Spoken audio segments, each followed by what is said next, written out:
Live everywhere. Daily Co's Radio on netrootsradio.com presents David Waldman. Kagro in the Morning Show.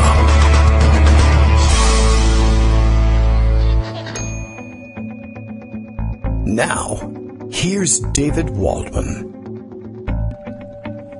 Hey, good morning, everybody. How you doing? July 11th, Monday, July 11th, 2016. Ready for another show? Doesn't matter. It's time. One of the original visions of this program was, of course, to get our technology and our listenership to a place where it wouldn't matter if we were on at 9 o'clock on the dot or not. And we never got there. This is actually probably better. And it keeps me organized. Sort of. I mean, I know what I'm missing when I'm not organized. It's summer, so we're into summer hours, which means running the kids to camp and getting to the microphone with seconds to spare. Coffee from 7-Eleven at the ready, along with, this has become my new habit when I go to 7-Eleven. When I run out of time to make coffee for myself, and I'll probably do this all week as I drop the kids off at, well, one of them off at camp anyway. My new habit is to stop in at the 7-Eleven and get the coffee there and go and find the Hispanic Latino section for some pastry. As it turns out, some of the best little sweet breads and rolls and stuff are in there, and I haven't gone there because I didn't know what anything was. But I mean, what do you need to know? Clear wrappers. Looks good. Tastes good. Fantastic. Fun day this morning, dropping the younger of the two off at camp, stopping at the 7-Eleven and getting stuck behind a parade of neighborhood kids who had come to buy tacos and Big Bite hot dogs at 8:30 in the morning, and did so with pockets full of change. So that's perfect for the morning commute. But it was kind of cool, and watching the little kids kind of grow up, and it was a big deal for them to go to 7-Eleven all on their own. Although, really, honestly, I don't know. I haven't seen anybody eat tacos and Big Bite hot dogs, quarter-pound Big Bite hot dogs at 8:30 in the morning, probably since college, and they had been up all night, so I don't know about these guys. Anyway, we're ready to roll out another program. We got to revisit some of what happened at the close of last week. Of course, everybody shot one another, not only last week, but during the weekend as well. That never stops. So lots of issues wrapped up in the ridiculous tragedies that we saw unfold last week.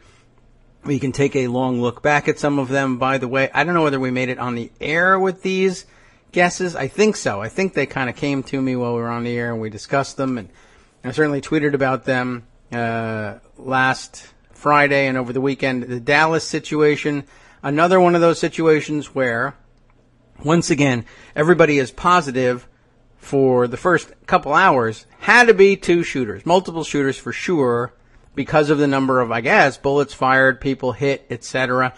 And once again, no, the weapons that you can buy in your basic neighborhood gun shop or Walmart, for that matter, although Walmart says they're going to stop selling these things, will enable you to shoot up our neighborhood in a fashion that will convince all witnesses that there were multiple shooters. But in fact, you can just crank them out very easily. And any semi-automatic gun, even a handgun, will do that these days if you're good at pulling the trigger nice and quick. But if you got an AR-15, it makes it that much easier. How so? I don't really know. I mean, it's the same mechanism, but I guess the fact that you have the thing braced against your shoulder and you can hold it in place and the kick doesn't, displace the weapon in the same way as it might with a pistol. Anyway, then the next part of the equation was, oh my God, look at this sniping that's going on. He set this up. This is obviously somebody who has military training. And sure enough, it turned out that the shooter in Dallas did have some military background, but that doesn't really explain it. But again, you don't really have to go there. It might explain things, but again, just as no, that doesn't necessarily mean there were multiple shooters. You can buy that kind of firepower very easily at the corner gun shop. You can buy the training as well. You don't have to be trained as a sniper or a combat veteran to be able to learn to do these things.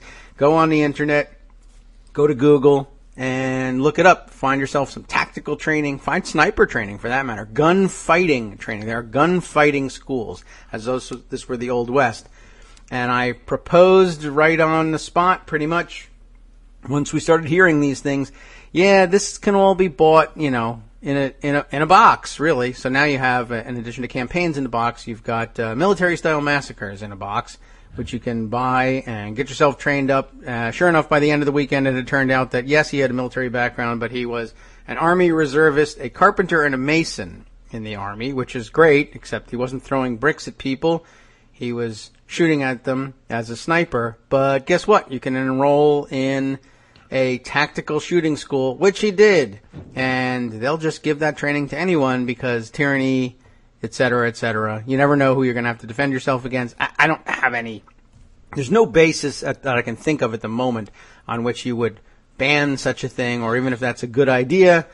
We don't need to jump to that conclusion just yet. I just wanted to kind of point that out that, if you decide to go on a sniper rampage, you don't have to join the Army. You don't have to steal your weapons from the Soviets. You can buy it all conveniently in your neighborhood. Google will do it. A lot of it will come to you could probably get it, Amazon Prime, it's right to your door. Download the instructions. Anyway, there are other things to catch up on. We're going to have to talk about Fox News and Gretchen Carlson at some point in a little bit more depth because it got a little deeper over the weekend too. But first, it's Monday and we have Greg Dworkin back. Let's talk about other things that regular people read in the news this weekend. Hi, Greg. How you doing? Hey. So, that advertisement, for military massacre training really comes with an asterisk because if you talk to any of the people involved, the asterisk clearly says in tiny letters that you need a microscope to read, it says for self-defense only. Right.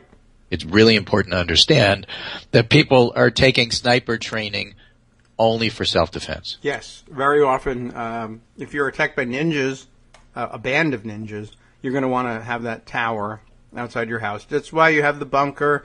That's why you have 19 AR-15s, the sniper tower, the body armor. Well, that's the reason I never did it, actually, because I could never really answer the age-old question, do you train as a samurai in case you're attacked by ninjas, or do you train as a ninja in case you're attacked by samurais? Right, you never know what's going to happen. You never know. First. So, maybe you should do both, but you can't, really, because you're one or the other. Yeah, it was a very instructive moment, I guess, is the best. The only thing you can wring out you want to hear some I'll give you an instruction. Okay, let's have that, because that's a terrible thing to have to say. I don't like it already. Soledad O'Brien on The Talk. The talk that black parents have to give their young boys. I see. And this story is from 2008. I storified it. She tweeted it over the weekend. Short, but to the point. All right. But still true today. Everybody knows about The Talk. Even white people know about The Talk. They're learning if they don't. But think about her producer and how they reacted. And see how relevant that is today. So, first tweet, another good story. Black in America launches in 2008 as a series. It's a big deal. The network has put a lot of money into promoting it. Okay. We are to announce at a big conference called TCA, the Television Critics Association, basically presenting our upcoming document to TV critics. And after my presentation, I'm asked several questions. How long did we shoot for? How did we find our characters? Remember, this is 2008. One reporter asked me my biggest takeaway. I tell him that our reporting on policing in the black community was most interesting. I tell him that regardless of socioeconomic status, black people have the same almost verbatim conversation with their kids at age 13. Yeah, it does. I see what you're looking at there. What is that? Okay. I'm not sure what that SOBS. They're not SOBs. We know that. It's not capitalized. I wonder what they're black sons, I guess. Yeah. Rich black people, poor black people, solidly middle-class black people all tell their 12, 13-year-old sons the same thing.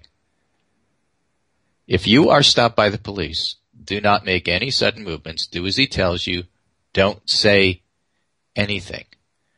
I tell the reporter that these parents are trying to save their sons' lives, hence the strict instructions.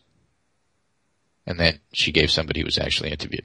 I tell him that this is something the black community has known for a long time, but I think it's interesting in the stock. After my panel, my boss, really my boss's boss's boss, takes me aside. He says, the story's not true. That white parents tell their sons the same thing, to be respectful to the police. Mm-hmm. Yes. I say, this is not the same. I've spent almost 2 years reporting.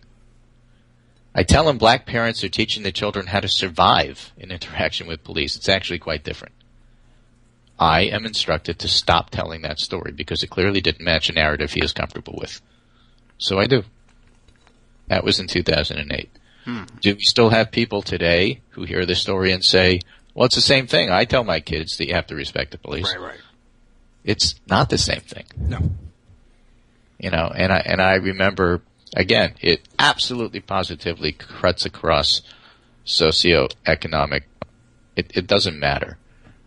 I have a very good friend who's a pediatrician who told his son the same thing, and the son's now of adult age. Yeah. But I clearly remember him telling me that everybody has this talk. It's pretty amazing, and there's no way to tell what your socioeconomic status is. Because, of course, there are indicators of socioeconomic status. They just don't count for black people. If you're a white kid, is correct. Stopped in a BMW, they say spoiled white kid in his dad's BMW. If you're a black guy, it doesn't matter what age, stopped in a BMW, you're stopped in a stolen BMW. That's what's happening to the cops. There's no socioeconomic indicator you can give them. I guess possibly tax forms, but I understand. There was some discussion over the weekend of black drivers taping their license and registration to the driver's side window of their cars or on their windshields now, so that they don't have to reach. They can just say, my license and registration is taped to the inside of the windshield, officer. Hands are up. So you could probably find this elsewhere if you don't want to click on the New York Times. Oh. But there's a piece here, surprising new evidence shows bias in police use of force, but not in shootings, just out this morning. And it's a really fascinating piece. Before we get to it, though, I just have to mention, did you ever hear of Henry Louis Gates, Skip Gates? Oh, yeah. And how he was arrested trying to get into his own house. I mentioned him over the weekend. What's up? Well, if you're going to talk about socioeconomic, it doesn't matter. Right. Oh, I brought him up over the weekend by saying, I guess when President Obama was making his remarks and everybody who hates President Obama was saying, he's the real racist here because of the remarks. I recall that that's what Rudy Giuliani says, the race-baiting mayor of New York. Right. We had the opportunity to talk about a lot of this stuff before. It's not like people haven't been, black people in particular, black men haven't been getting shot by cops all along, but before this kind of exploded into the Black Lives Matter movement that, the rest of us became aware of, we had this chance when it was just a really bad scare for Professor Gates to talk about this stuff, and when the president said, hey, we really ought to, before we get to a point where we're talking about dead people again, oh, you're dividing the country. You're the real racist. And then we had to have gunshots, deaths, marches, occupations, mass arrests, pepper spray, more people getting shot. All he was trying to do was say, we really ought to discuss this before it gets out of hand again. But no, you're a racist for bringing it up. That's where we were. So speaking of New York, this is a study which is honing in on New York City, or at least that's the part of it that the New York Times does. Police officers are more likely to, with blacks compared to whites in similar situations, use their hands, 17% more likely. Push into a wall, 18% more likely. Use handcuffs without arrest, 16% more likely. Draw their weapons, 19% more likely. Push to the ground, 18% more likely. Point the weapon, 24% more likely. Use pepper spray or a baton, 25% more likely. But when it comes to the most lethal form of force, police shootings, study did not find racial bias. It is the most surprising result of my career, said Roland G. Fryer, Jr., the author of the study and professor of economics at Harvard. The study examined more than 1,000 shootings in 10 major police departments in Texas, Florida, and California. The result contradicts the mental image of police shooting that many Americans hold in the wake of the killings, some captured on video, of Michael Brown in Ferguson, Laquan McDonald in Chicago, Tamir Rice in Cleveland, Walter Scott in South Carolina, Samuel DuBose in Cincinnati, Alton Sterling in Baton Rouge, and Philando Castile in Minnesota. The study did not say whether the most egregious examples are free of racial bias. Instead, it examined a much larger pool of shootings, including non-fatal ones. Yeah. So the idea that black Americans feel hassled by the cops is well supported in this study.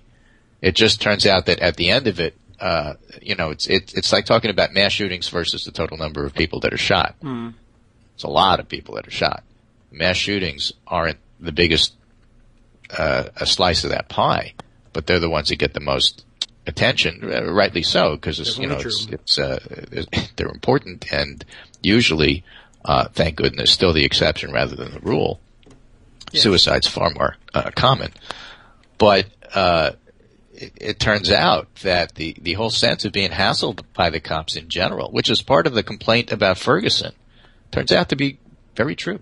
Yeah, and the study is very interesting for that reason, because it brings up a lot of the predicate issues to those shootings as well.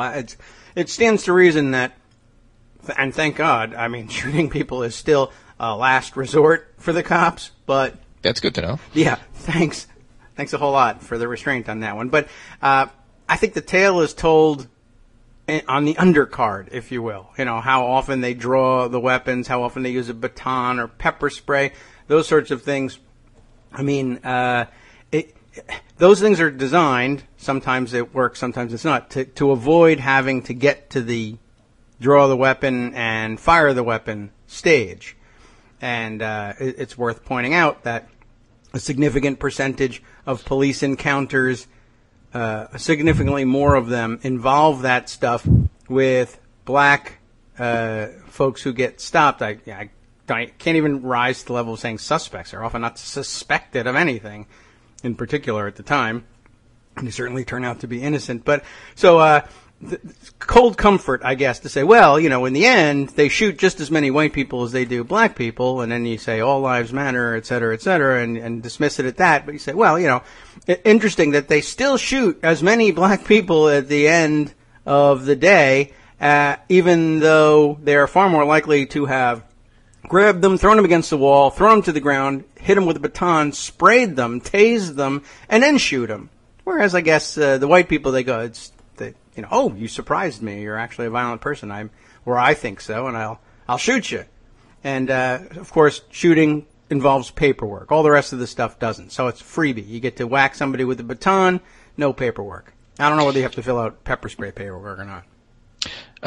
This goes along. It's just nice having some of the data to actually look at. Good. This goes along with a piece that was published in Modern Healthcare over the weekend, and I highlighted that on Saturday when I put up the pundit roundup.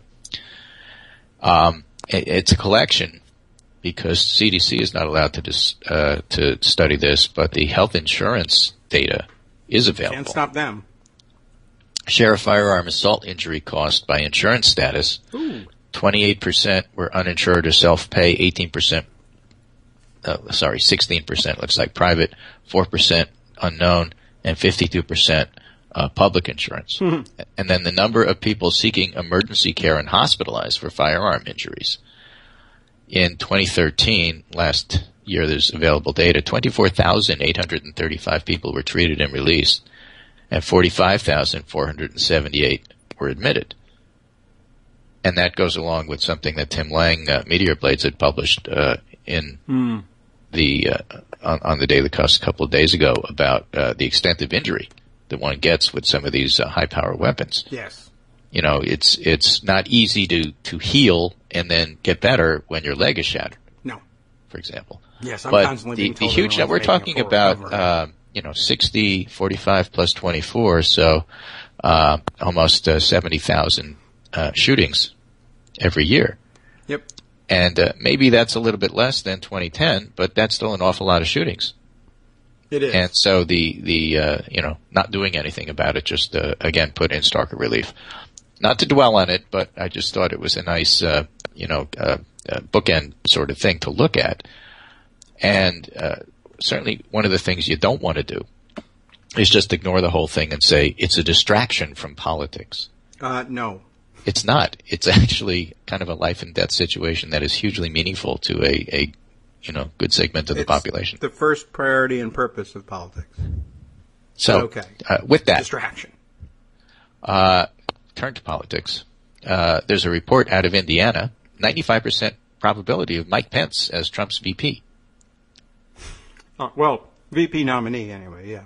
VP nominee, right. So it's interesting because given Trump and who he is, a nice sentence from Alex Burns out of the New York Times today. A longtime advocate of blunt law and order policies, Mr. Trump has run for president as a harsh provocateur, indifferent to conventions of civility and racial tolerance, says the New York Times, says the paper of record.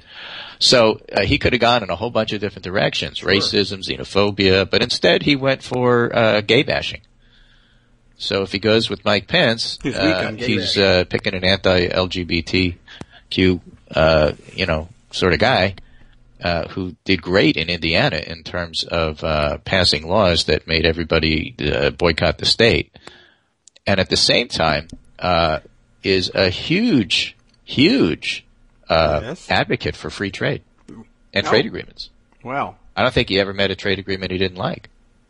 He may never have met a trade agreement, to be fair, but well, he was in Congress. He did. Well, they were nearby, and he said yes to them. But why would therefore Donald Trump pick a guy like Mike Pence when he could have General Flynn, somebody else who was on the short list for at least the weekend. Yes. Of course, General Flynn, who is something of a nutter, doesn't like Muslims, got fired from his job for being too zealous about this sort of thing. Turns out to be a Democrat and pro-choice. And if you remember the trouble that John McCain had in picking Joe Lieberman at the convention, he couldn't because the convention delegates would revolt. This is an even more contentious, even more loaded for bear convention. And Trump, according to First Read at least, really is somewhat limited in terms of who he could pick. And Pence is the conservative's conservative for a lot of things. Winning may not be one of them, though. There's a new poll, at least last month, out of Indiana. In a trend that is evident throughout the survey, there's a chasm between college-educated voters and those with less than a bachelor's degree. Does this sound familiar? College-educated voters disapprove of Governor Pence's performance, 36 approve, 50% disapprove, and non-college voters narrowly approve, 42 to 38. Sounds like Trump people. Driven by voters under age 45, independents overwhelmingly disapprove of Pence's performance, 31 approve, 54 disapprove. Senior women give the governor a positive 45-30 rating, but women under 45 are the opposite with 30-47 disapprove. Just 36% say Pence should be reelected. And of course, in Indiana, you can't run for vice president and governor at the same time. So if he runs for VP, he's out as governor. Maybe he'll do it because he was going to lose that race. In any case, what does Pence bring to the ticket? Completely, totally bland, thereby in no way, shape, or form interfering with the Donald's best shots on TV. Yes, true. Right? A Newt Gingrich or a Chris Christie as lapdog qualities would be something that would please Trump, but at the same time, they would at times take the spotlight away from him, and I don't think that's something he could tolerate. So in that sense, Pence makes sense. Pence makes sense. That's a great, you did it. Now he's got a tagline. Yeah, well. Well, he's pretty boring, so that makes me think that's what the 5% doubt is. But you make a good case for why boring argues in favor of, and I don't know. I'm not sure what Trump's going to do. I'd say, there's a good chance. Nobody ever knows what Trump's going to do. No, that's kind of the Trump doctrine. He's actually spelled that out. That's his foreign policy doctrine. We have to stay unpredictable. Outgrowth of the Cheney doctrine, I guess, the crazy man doctrine. But I think Sam Stein asked yesterday, just on Twitter, what's the craziest pick? And I'm not sure whether he meant who's the craziest person or what's the weirdest type of pick that Trump can make for VP that's not beyond the bounds of all reason, which is another flexible term. Well, that would be General Flynn. I guess so. I mean, we had Curtis LeMay bombing back to Yeah. the Stone Age. He was George Wallace's running mate. yeah, I thought And Curtis we had Sliwa, Admiral maybe, James you know. Stockdale, who am I and why am I here? Hmm. He was Perot's, right? So why not Flynn? He's right in that category. Yeah, I guess so. But we need to destroy Raqqa because ISIS is there. Forget about the civilians. That's what Right. he said. Never mind them. They're just pre-ISIS anyway, Yeah. essentially. Yeah, it was interesting to watch the answers because it's not entirely clear what does beyond the bounds of reason mean for Trump. Because I saw somebody say, well, Ivanka. But then somebody else saying that might, I don't know whether does that count as beyond the bounds of all, right? It's certainly beyond the bounds of civilian government USA reason, but is it nuts to think he would do that? It's amazing to think he would do that, but he might do that. I thought about, well, we spent a lot of time on that on Friday. I also thought a possibility was for Trump to say, to hell with it, no VP, it's me or nothing. If I die, the country goes to hell. There's no backup for me. What's the point? Nobody can step into my shoes. I don't know. But I assume he picks a VP for no other reason than that he doesn't have to go to every rally. He can send somebody else. It won't work, but Right. he can send somebody else. Right. So some interesting, because it's coming up next week, some interesting pieces about Cleveland today. One is from Kyle Kondik, who works over at Larry Sabado's Crystal Ball, but this is in the Columbus Dispatch. Theodore Roosevelt made what is perhaps the most amusing observation about politics in the Buckeye State. I think there's only one thing in the world I can't understand, and that is Ohio politics. But actually, Ohio's elections, at least in the presidential level, are fairly easy to understand. The state almost always votes close to the national average, and the winning candidate almost always carries the state by a margin that mirrors the national winning margin.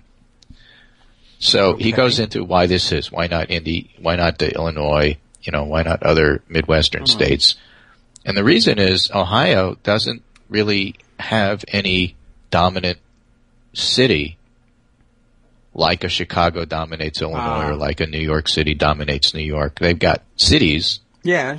Cincinnati, Cleveland, sure. big cities, but it's not like, Paris and then the rest of France in that regard. Yeah. So And there's more you than have the the two, northern even. part, you have the southern part. The southern part of Ohio is just a bridge away from Kentucky. Everybody in Cincinnati knows that. If you go to Cincinnati for a conference, go to Kentucky for the nightlife. It's like 10 minutes away. Is that right? Cincinnati is kind of a very conservative city in that regard. I see. And the point there is you have the southern part of Ohio and then you have the northern part of Ohio, completely different. And so you have a nice mix of everybody without being dominated by a city. And so you get Ohio as bellwether. I guess that works. I mean, there are other states where it's not one clear dominant city, but Ohio has a lot of them, actually. I mean, there's a lot of epicenters of urban activity and then a lot, I guess Theodore Roosevelt made sense, and modern political scientists who've studied it did so with a reason and knew what they were doing. It is true. It's weird. It's odd that it's, or maybe explained by that it's the North's most gun-failingest state. I guess that makes it a good proxy for Southern bellwether as well. So here's another one by Henry Gomez writing about Donald Trump and what's happening in Cleveland and how he's leading the party down a very troubling, fateful path, and outlines all of Trump's major issues.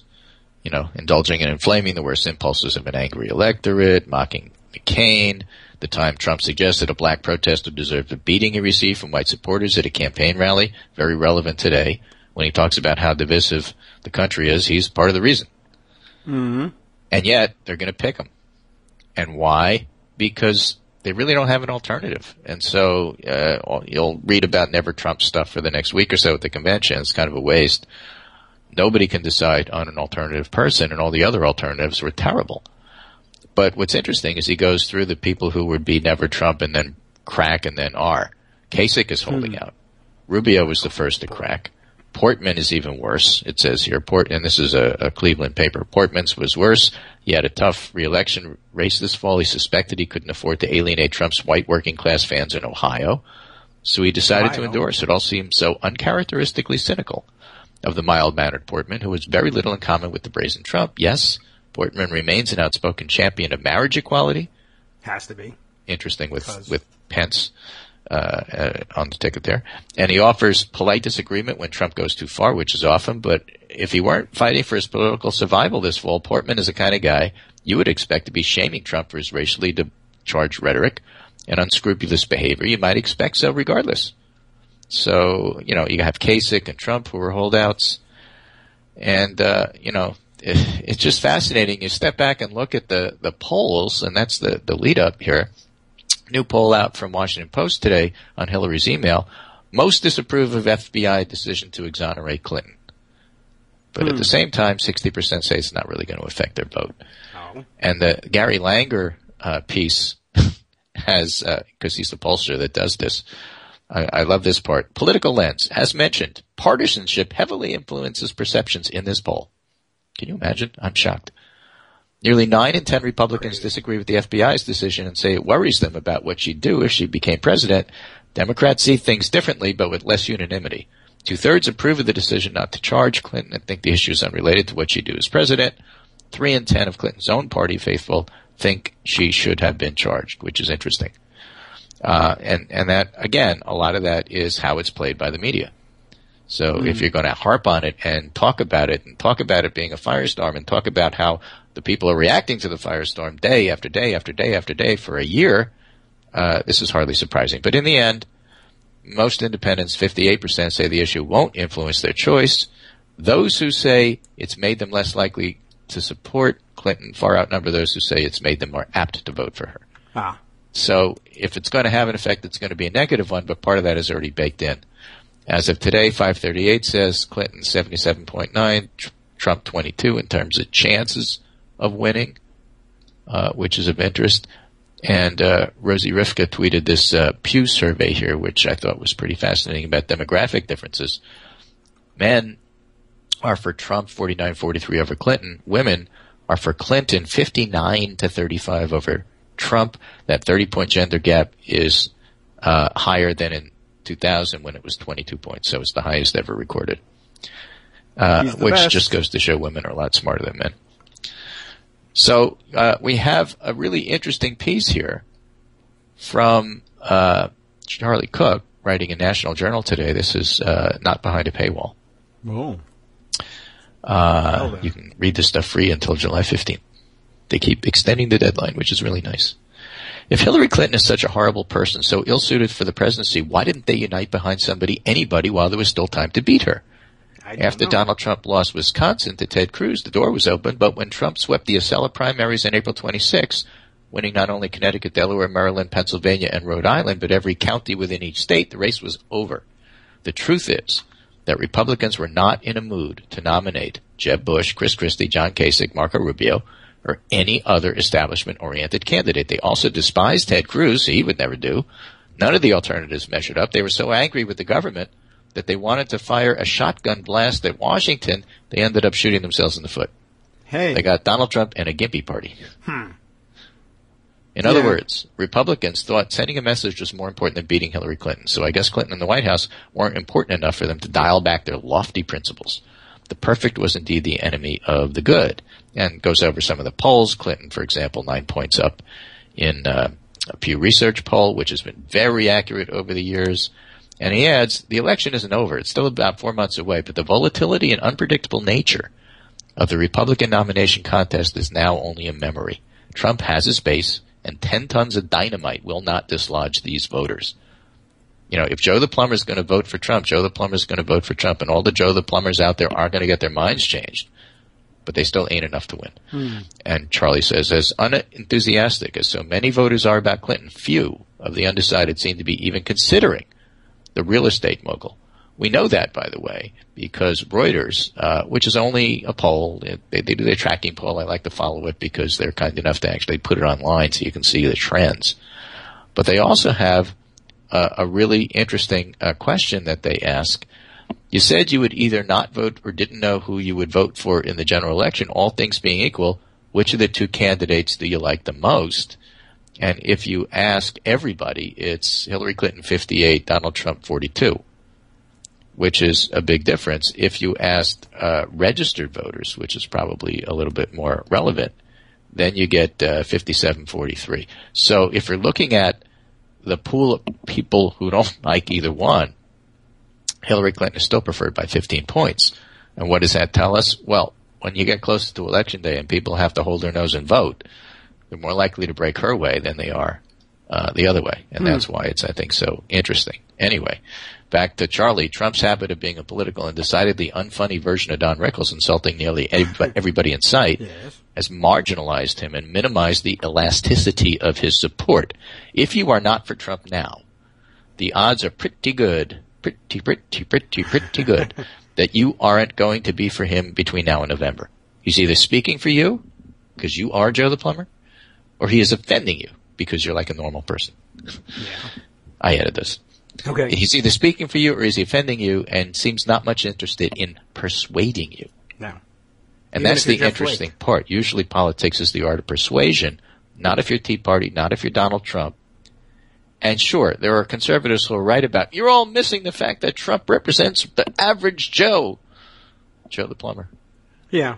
You know, Right. Selena Zito has one of those. You're all missing it. No, we're not missing it. We get it. We understand who he is representing. It's just that we outnumber you. Yeah.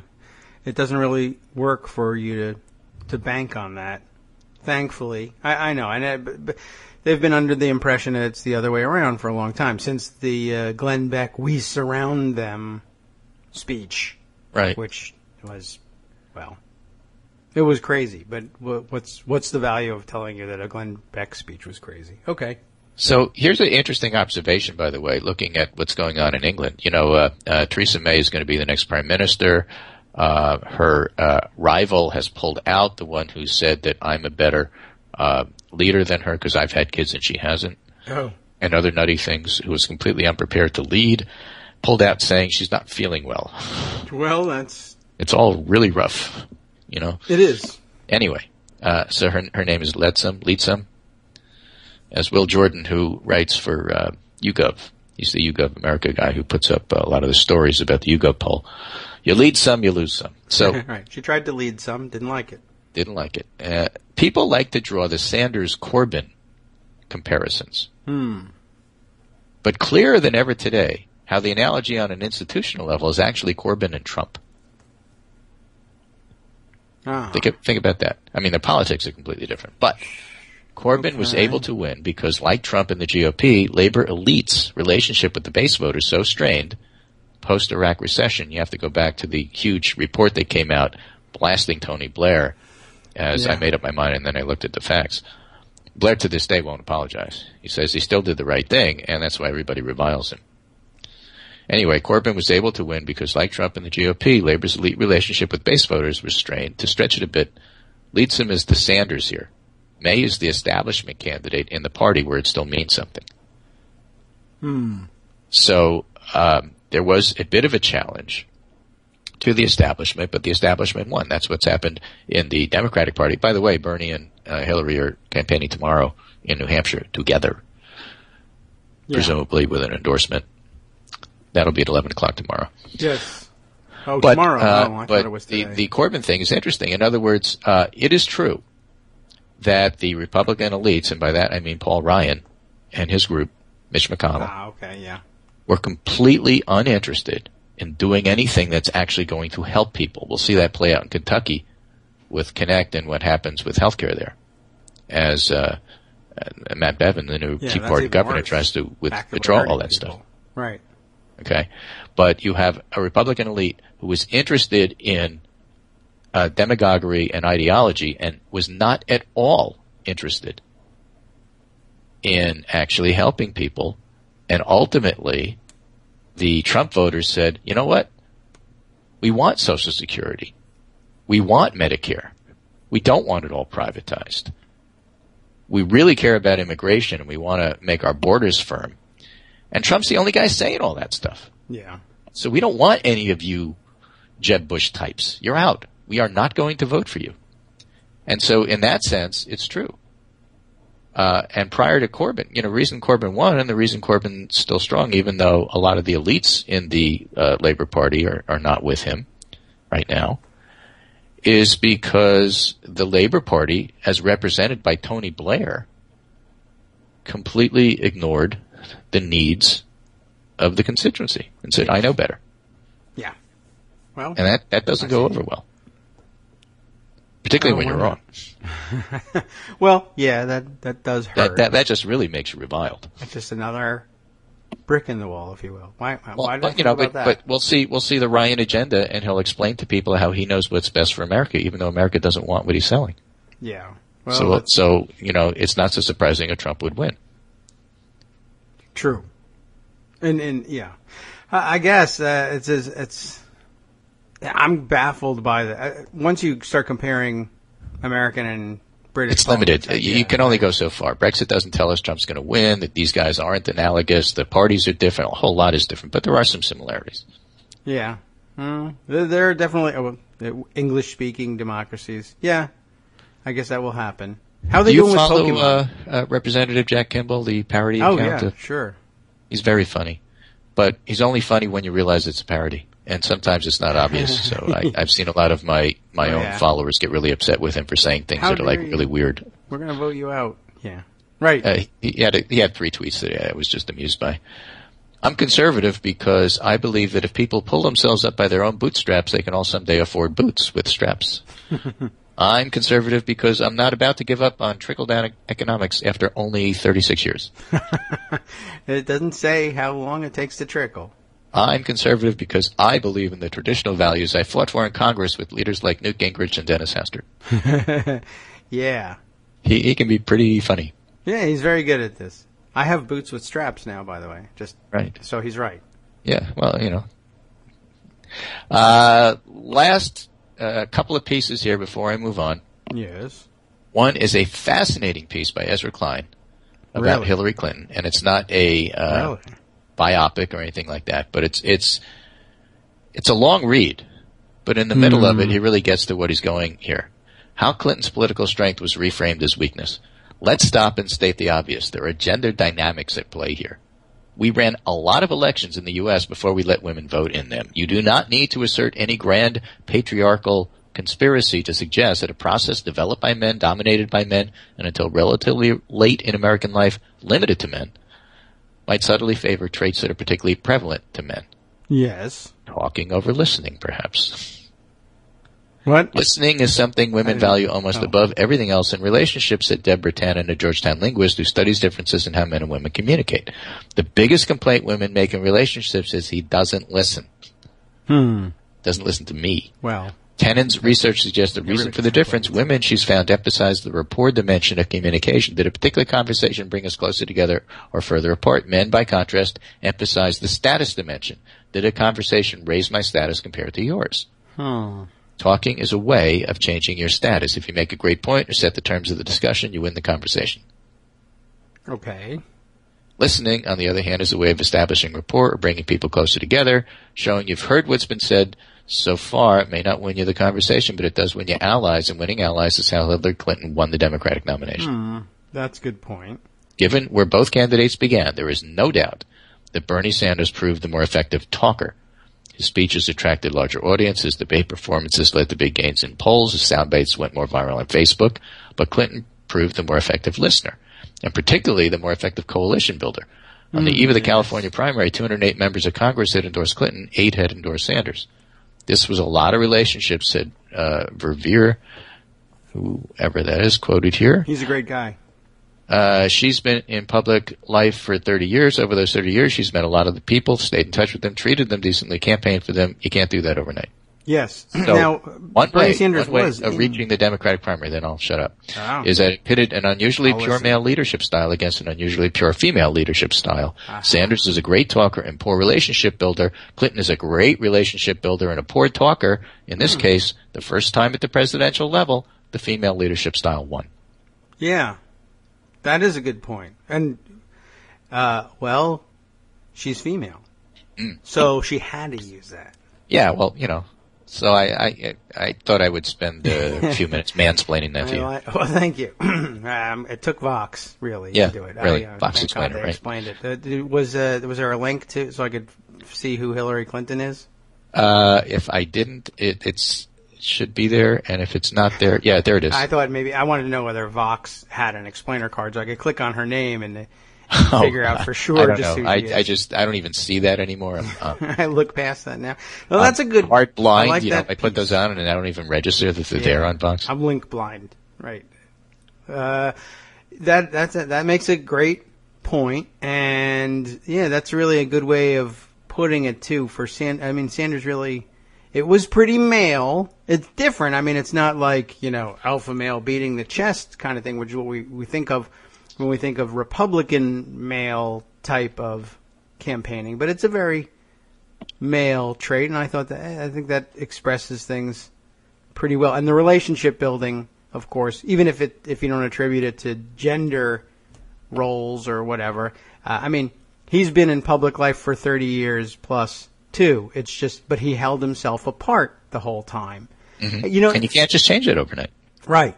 That can't change. Now, here's an interesting political science study I would like to launch in the wake of that piece was, has there ever been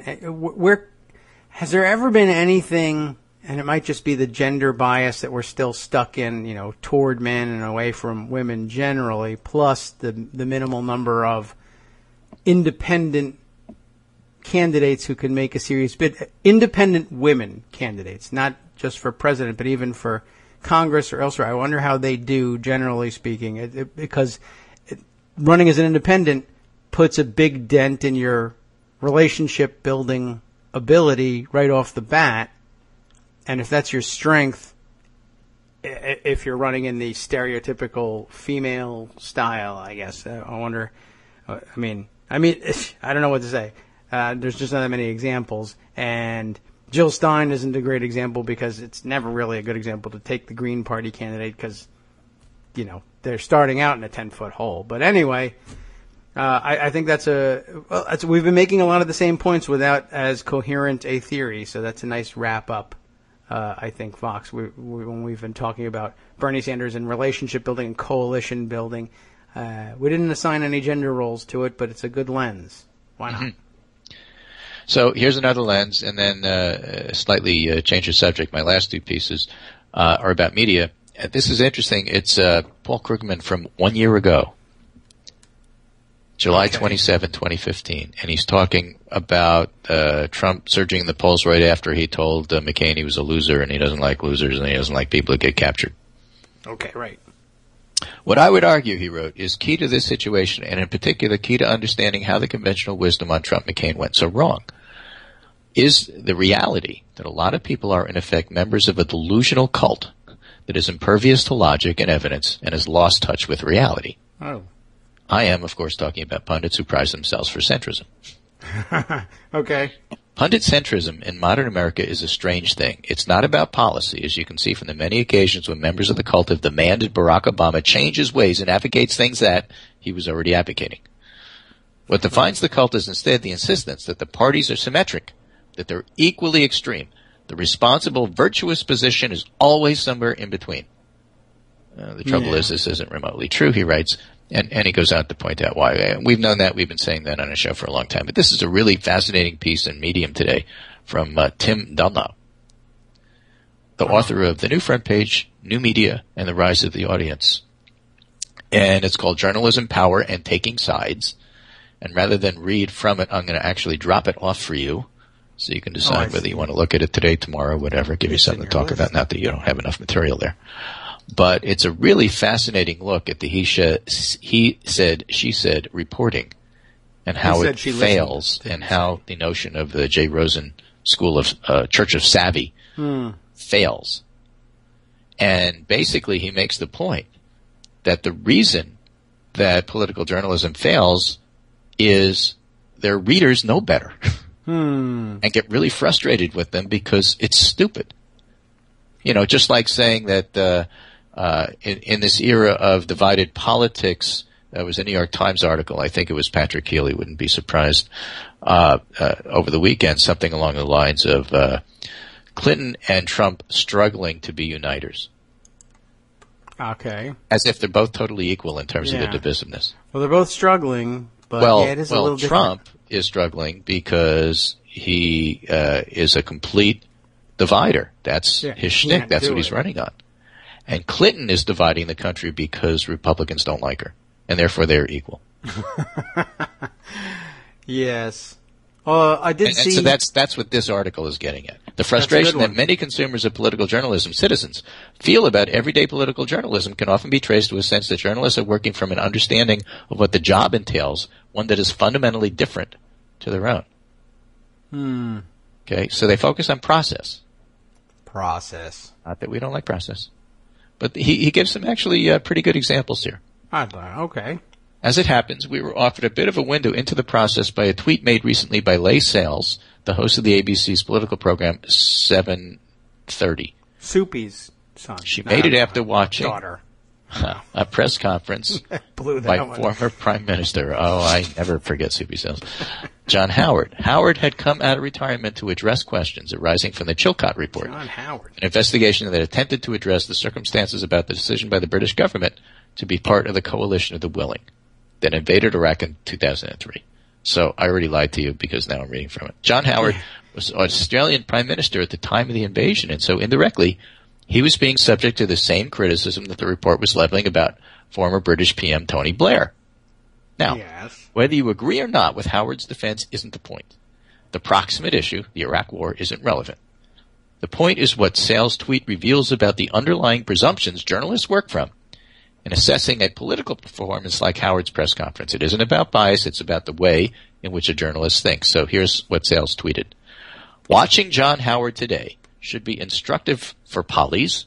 He's so on the front foot, taking every opportunity to defend his legacy. I think it's fair to say that many people were amazed and appalled that a senior journalist would say such a thing. But again, I'm less interested in the outrage than the underlying process. The point I want to make is the outrage is driven by the sort of disconnect I mentioned above, a sense from the audience that journalists are applying different rules to the ones that they would like to see applied. Okay, so what makes Sales' comment interesting is that it drew a response from Tony Windsor, former MP from New England. That would be there, down in us, not us. His comment not only summarized some of the disquiet, but it became significant because Sales herself actually responds. So Leigh Sales again writes, watching John Howard today should be instructive for Polly's. He's so on the front foot, taking every opportunity to defend his legacy. Tony Windsor tweets back, the standard you walk past is the standard you accept. I can't believe a journalist of your experience would admire this tactic. To which Sales responded, I admire politicians who fight for what they believe in and stand up and defend their record, as you've always done. And then a couple of other people pushed back, and they said to her, your problem is you're defending the indefensible, which is to say the Iraq War. And Sales writes back and says, but at least he's publicly facing the music and answering questions and making his case. People can make their judgment. Now that'll make an interesting case study of that versus, say, Donald Trump, who now says, I was against the Iraq War from the beginning, when everyone knows. I mean, he wasn't a politician at the time, but yeah. Interesting. So he writes, what's clear in nearly every response to her comments, including the initial one by Tony Windsor, the audience has a completely different view of the role media should be playing here. Where Sales sees something admirable in Howard even showing up for an interview, the audience couldn't care less. They see this as the minimum someone in his position should do, and admiring him is strange and unfathomable. Where Sales sees a commanding presence, the audience sees a dishonest and manipulative person. Where Sales seems content for the media to simply provide Howard with a platform, the audience wants him to be held to account. There we Where go. Sales sees the questions the journalists ask as adequate, the audience sees them as inadequate. In fact, to some extent, I don't think I'm extrapolating too much, Sales doesn't so much care about the questions as she does about the process. At least he's publicly facing the music and answering questions and making his case. Where Sales sees as misplaced, the audience demand the journalist make some sort of judgment about the rightness or wrongness of what Howard is saying, and for that judgment to be reflected in their questions, the audience thinks that making those judgments is the whole point of being journalists. And that's why we get so frustrated when people treat Trump as a normal candidate. And you can see the other side of it, because you'll frequently see on Twitter somebody having a countdown clock of how many days it is that Hillary Clinton has given a press conference. Yes. As if whether or not she gives a press conference is way more important than whether or not Trump is a fascist. Yeah. Drives me nuts, and this article gets exactly to that. That's why I thought it was so good. I agree. I like it. I'm reminded, I saw earlier today, but didn't grab it fast enough, a tweet that I guess the Washington Post has got an editorial out today that says something along the lines of, Clinton, you may disagree with her. She's a politician. She's got problems. There are positions that people don't like. Donald Trump, though, is a danger to the republic. Different kind of thing. And, yeah, well, both sides, right? Yeah, but it was a applause for, like, at last they finally acknowledged that there's no equivalence between the two. Of course, in an editorial, that's the place to do it, but sometimes it feels like that it needs to seep into your coverage at some point, or else it's just fine words by the ivory tower portion of the paper. Exactly right. Both are unpopular. Only one is a threat is the title of the piece, and there's the link I just sent it to you. Okay, great. So with that, I've overstayed my welcome, and I'm going to get off, but thanks so much for having me. I feel so much better having gotten this off my chest. I feel much better That's having why one blog, hour. right? That's why I originally blogged in the first place. Right. Take care, and I will talk to you tomorrow. Okay, very good. We'll see you then. Thanks for stretching it out. I enjoyed having the opportunity to have some coffee. Yeah, we had a lot. I wasn't on the show Thursday or Friday. Right. And I had a lot of material to go over here. That it gets pent up. Like you said, that's why we blog. So. That's why we blog. Tomorrow I'm going to be out for like 5 minutes and I'm going. I don't know. Something happened. Read this. Yeah. Alrighty. And again, as a reminder, in case you didn't know, you are David Waldman, right. Kagro, and I'm Greg Dworkin. Thanks so much for listening, folks. And David will take you for the next hour. Yes. There's nothing left. But yeah, I got it. Okay. Well, that's an awful lot to start with, and an awful lot of good things here. And I didn't make any notes along the way, so we'll have to wing it. There's some of these things I want to pick up on, and maybe they will. Maybe we'll stretch it out. There were some good pieces there. I might have to just read some of these off the air, digest them, and we'll come back to it tomorrow. It's an umbrella theme. It'll be with us for a long time. Let's see what other things that I've picked up on, things that were tweeted during Greg's segment that I just grabbed and had to put aside. This one from Zeke Miller from Time, of course. And did I just click away? No. Okay, here we are. Newt Gingrich influence on the GOP GOP platform already felt. And I don't know whether it's hard to tell whether this is a joke or whether it's. I don't think Newt is there, and I don't think Newt sent this plank, but it's very Newtonian, I guess, in a way. And also ridiculous for being in a platform. Protection against electromagnetic pulse, an actual, I guess, inclusion or maybe an amendment proposed to the Republican platform. It's a bad thing, electromagnetic pulse, but I guess that goes to show you, I think the Democratic Party had its platform committee fight / meeting over the weekend, and it was well covered, and people could watch it on television. That was fantastic, or on live streaming, and there was lots of commentary about it, a lot of coverage of it from Dave Weigel was covering it. People were discussing it. Also very instructive and very interesting and revealing to watch for a number of reasons, not the least of which, overarching it all, is for me the general reminder that this fight, like any other, is a some you win, some you lose kind of situation. And as I guess predicted, we did see a percentage of people come away from the process saying, yes, I won some things, but also I lost some things, and so therefore sell out, horrible, party out of touch, quitting, what have you. And then in the middle, a few people who said, we won some, lost some, what are you going to do? The other side won the nomination. They're going to win the bulk of the fights, and then some good observations that, hey, there was some serious influence from Bernie Sanders and Bernie Sanders supporters that made it into the platform. Yeah, of course. He ran as a Democrat, and a significant portion of his support were from among the ranks of Democrats who are likely to stay in the party, want to do things like this and want to make changes, and will accept the fact that you don't get everything you want every single time. That's sort of something we all learned in kindergarten, but it's now derided as incrementalism. somehow. But and I did see Dave Weigel posit over the weekend as a hot take, tongue-in-cheek, that you could argue now that Bernie Sanders' campaign as a Democrat in the primary now, 100% more influential in terms of moving the Democratic platform, shifting the debate to the left, etc., than Ralph Nader's spoiler bid ever was. And who would have guessed? If only someone had told us that working inside the system and within the party structure actually could be effective and could work rather than trying to burn the whole thing down. You didn't get everything you wanted, and I guess there's the chance that you could get everything you wanted. It's sort of like, like lottery odds at getting it. You could get everything you want, but you also could be taken for a ride and end up wasting your time and money playing the lottery versus some other get-rich-slow scheme. And I guess that's that's an interesting parallel right there. Well, get-rich-quick, everyone knows, is a terrible thing, right?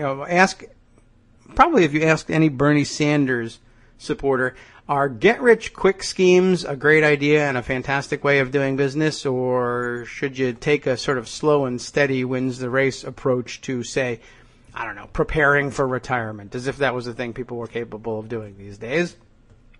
And I think almost universally they would say, no, get-rich-quick schemes are for jerks that we hate, and that's the whole reason we're in this campaign, is to get rid of those kinds of people. Okay, so you're more along the incrementalist lines. You want to make grow rich slowly, as they like to say. No, I'm not incrementalist because that sucks. I'm totally not that. Anyway, it was an interesting observation. Yeah, it was more effective. Of course, it was going to be more effective. There was a weird, a weird mythology surrounding, I guess, the whole campaign. So it was difficult for people who were really ramped up in it, I guess, to see how much influence they were having, even though that was supposed to be the whole point of the of his run, and his run as a Democrat. Anyway, yeah, it should be easily predictable, right? I mean, why would I know that a lot of people who hate the system or the duopoly, etc., you would put that to them and say, no, you got to work outside the system because blah, blah, blah, blah, blah. I've met such resistance working inside the system, and there's no doubt that is the case and the source of a lot of frustration, and is something a lot of people share with you. You're not wrong. You're not crazy. You're not even impatient. You're just having the typical experience. It is built to push you out. Why? Because power is awesome, or so it's considered among people who've got it, and they don't give it up easily. But how did they build it?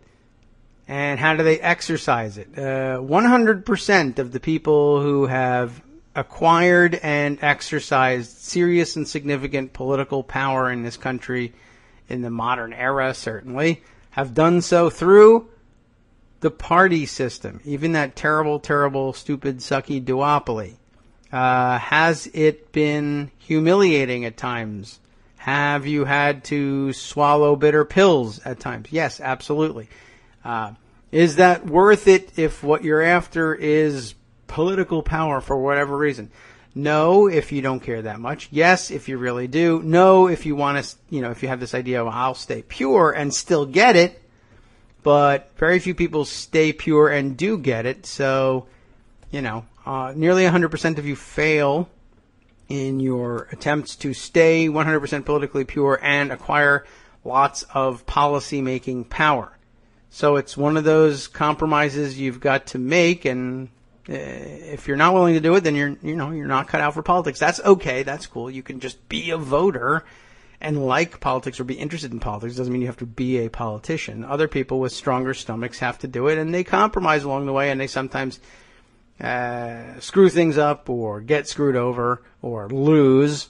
That's just the reality of life. Occasionally you lose some of these contests, sometimes for good reasons, sometimes for bad. But if you had to step back, if I got you to step back for just a second, if you had to predict ahead of time given what I know about the power and influence, unfair though it may be, of political parties in this country, would you predict that you would have more success doing any damn thing in the world, whether that's moving a party to the left or influencing one of the party's platforms or the general tenor of debate throughout the contest, general election included? Will you have more success doing that inside one of the power structures that's built to amass and exercise power, or outside of the structure which has all of the inherent weaknesses of not having already built relationships and coalitions, but in addition is maligned as something other by the two major epicenters of power in this country?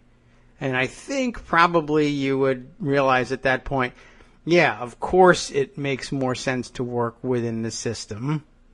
As much as that sucks, and I mean, the way to walk the fine line, of course, is to work within the system and say you're working outside the system. I hate the system. I'm working out. I'm going to smash the system. Everybody come with me, and we're gonna burn this whole thing down and get rid of this duopoly and open things up and change the rules and have a revolution. But I'm doing it on these dates, in these states, in this order, under these rules, for this purpose. Winning the nomination of a major party, and I'm either going to make it or I'm not, and we got to play by their rules and sometimes lose, and guess what? That's what they did, and the reason they did it is because if you win you can win as an independent. You want to win a nomination for president, start your own party. You'll win, guaranteed. You won't be on the ballot, but you were pure. That's just one of the things that, I don't know, I was sort of almost overlooked all of that. And the idea of being surprised at the end that working inside is better than working outside, it's surprising only because we talked so much about the value of outside and how much everybody wants to be outside and how outside is the place to be given the anti-incumbent mood and the hatred for government and the hatred for backroom deals and then 1% and all of that. So outsiderism rhetoric, sure, fantastic. Insider work, because that works, because that's where things happen.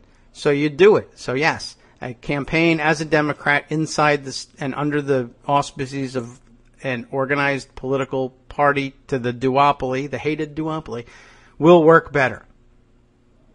There you have it. So I'm glad we have that. Anyway, that was all a distraction from the fact that Newt Gingrich, it is rumored or joked, has had this influence on the Republican platform. So that what did they throw in there? Protection against electromagnetic pulse. Just by way of sharing with you some of the this is what occupies them. We fought about all sorts of things, and minimum wage and trade agreements and all the sorts of things that you would think would normally be in a platform. I don't know whether they had to fight over this, but EMP, a single nuclear weapon detonated at high altitude over this country, would collapse our electrical grid and other critical infrastructures and endanger the lives of millions. I was going to say, well, that's true in that EMP is dangerous. I don't know about a single nuclear weapon detonated at high altitude collapsing our electrical grid across the board. I think probably it would take more than that, more than one. I guess you could get a really huge one and do it really high and count on the EMP that fries the grid directly beneath it to take the rest of the grid out tangentially because of the nature of the grid system. But anyway, I guess I shouldn't quibble with them about that. With North Korea in possession of nuclear missiles and Iran close to having them, questionable, and EMP is no longer a theoretical concern. It is, and always has been a theoretical concern, but okay, now 2 more countries might be able to deliver one. Moreover, China and Russia include sabotage as a part of their warfare planning. So do we. Nonetheless, hundreds of electrical utilities in the U.S. have not acted to protect themselves from EMP. It costs dollars. and they cannot be expected to do so voluntarily because it costs dollars. Even though, by the way, the rest of the Republican platform is about how everyone in other industries needs to be counted on to do anything voluntarily, because if the government makes you do it, it's tyranny. But whatever, this is good tyranny. So what happens? Let's see. The utilities in the U.S. have not acted to protect themselves from EMP, and they cannot be expected to do so, even though the market would dictate that they would want to, because consumers want protection from EMP. Maybe. All right. Anyway, they can't be expected to do so voluntarily because Homeland Security is a government responsibility. And now the libertarians go crazy. We're quitting the party. Although that may be one of the few things that traditionally, libertarians were into the idea of, okay, government responsibility equals Homeland Security. Anyway, we support, it says, the enactment of Republican legislation pending in both chambers to protect the national grid and encourage states to take the initiative to protect their own grids expeditiously. That's really funny. What a Republican amendment. A single nuclear weapon detonated at high altitude over this country could collapse our electrical grid and the infrastructure across the country. And so they say, leave it to the states. All right. So there you have it. That's Republicanism for you. And that's why they're not to be considered a major party. All right. I just thought I'd throw that in there. You didn't think it was going to be anything more than a dig at EMP nuts and chemtrail people, did you? All right. But as it turns out, they really wrapped up all of their doctrine in that one thing. Let's see. Oh, I also see that Zeke Miller says the GOP platform one amendment calls for teaching the Bible as part of American history. And I did see Anna Marie Cox at some point saying, I get what you're saying. It's not wrong exactly that to teach the Bible as part of American history in the sense that, in the sense that there are Bible-thumping weirdos who really think that there is American history in there somehow, or that Jesus was hanging out in America, or was an American possibly, or was president at some point, I think. Yeah, whatever. Anyway, the other chatter out there today, I guess all of a sudden I'm seeing now rumors that Evan Bayh, what is he thinking of doing? Running for Senate again? And he's a terrible, terrible guy, basically. But all right, well, whatever. We'll see what happens with that one. He's got a lot of money sitting in the bank, and he could, I guess, re-enter. Is there I'm not up to date on who's, I guess, would he run against Pence? Is that the idea here? Or, no, Pence is the governor, but I mean, Well, I'm off, base on who's doing what in Indiana these days. I'm just sort of skimming along the Twitter timeline here and, trying to figure out what Evan Bayh is. I didn't find a lot that I liked about Evan Bayh back in the days when he was in the Senate. All right. Here is in fact, I have, I got an email about it, but the email says next to nothing. So there you have it. Evan Bayh re-entering the political picture. Take that for what it's worth. I'll just toss it out there. All right. Time to turn to other subjects, catch up on a couple other things. Pocket will be my tool for helping me remember what the hell I wanted to tell you guys. And let's see where we wanted to go with all this. All right. Oh, whew. Wow. Well, VP discussions. Aside from Pence, here we go. Andrew Kaczynski tweeting a CNN politics story. Evan Bayh mounting Senate return. Like right now? Well, I might as well go and take a look at this since I mentioned it. Evan Bayh mounting a Senate return. Maybe he's just going to go visit. Hi, guys. How's it going? I used to be in here. It's like going back to campus as an alumnus and pretending you're still connected. Evan Bayh is mounting a return bid to the U.S. Senate, giving National Democrats a boost as they aim to retake the chamber in November. Oh, yeah. All right. Well, an announcement about Bayh's candidacy for the Indiana Senate seat is expected later Monday morning. That's now. Said a source familiar with the plans. The source spoke on condition of anonymity because they will not be released publicly until later Monday. Leaker. National Democratic leaders have encouraged Biden to run for more than a year because they feel like they have to, because they want that seat, and they just want to take control of the chamber, although it's damn hard to get anything good done in that chamber when Evan Bayh is there. But okay, this would be Dan Coates' seat, since he's not running again for re-election. Representative Todd Young won the hotly contested Indiana Republican primary, beating out Representative Marlon Stutzman for the nomination. What a clash of the titans that was. Young, I missed the whole thing. Sorry, Indiana. And we got a lot of you in Indiana. Young has been heavily favored to beat Hill in November. Okay, Barron. All right.